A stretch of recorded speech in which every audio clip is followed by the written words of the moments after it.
Joining me now, the A-team, former prosecutor, Fox News legal analyst Lise Wheel, Democratic strategist, former New Jersey gubernatorial candidate Michael Murphy, columnist and Lehman College Journalism Department Chair Miguel Perez. Good to have you all with us.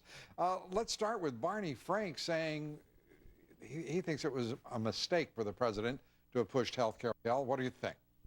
I'm surprised, frankly, that he would say something like that at this point. I mean, if Democrats do not all come behind the president on health care, he's in trouble. Obama is in trouble. So if Barney Frank is saying that.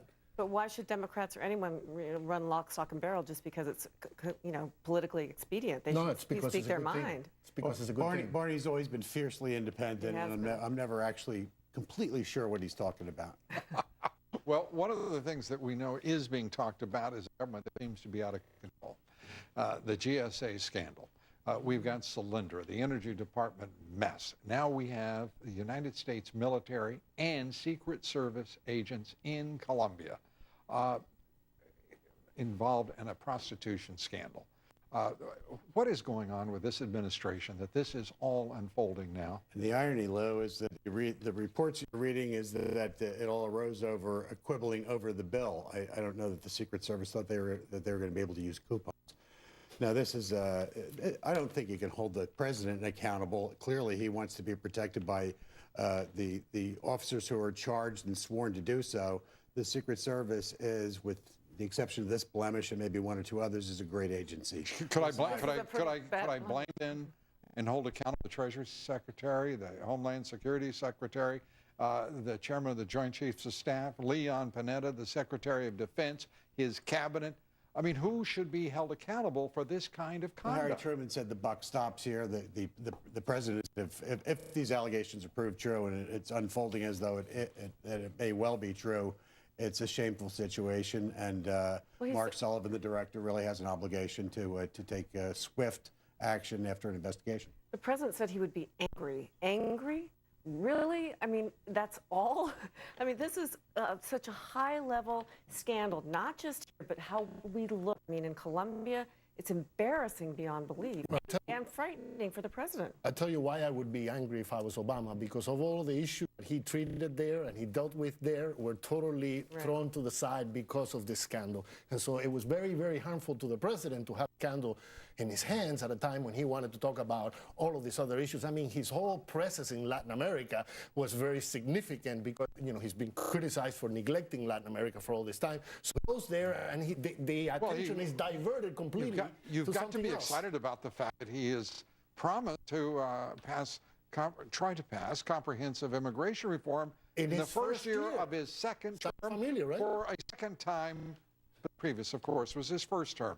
I mean, is there at some point at which these Hispanic activist groups to whom he's pandering a little insulted by the repetition? Oh, I want to answer that question, please, guys. Go ahead. Well, it's a question of Lou, of choosing. We have a choice now. Romney, who has basically declared himself our enemy of the Hispanic community, and a guy who has not been able to. That kind of hyperbole. You're a journalism department chair. Okay. Yes, I am. That kind of hyperbole is inflammatory in the I have watched every single Republican debate this year. I am so turned off by what I have seen and the offenses against the Hispanic community that I would be shocked if more than 25% of Latinos vote for Republicans this time. May I just ask you something? What is your evidence for that? You say... My own eyes and ears, listening to all the insults, listening to the complete, the making English official language. I mean, they come after undocumented immigrants, supposedly, and then they attack all immigrants. So, it's all of us who are voters who are offended now. May I ask, yes, sir. Professor? Yes, sir.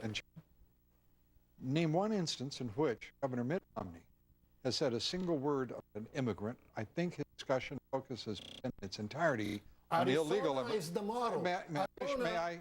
It's a racial profiling. May I ask my question?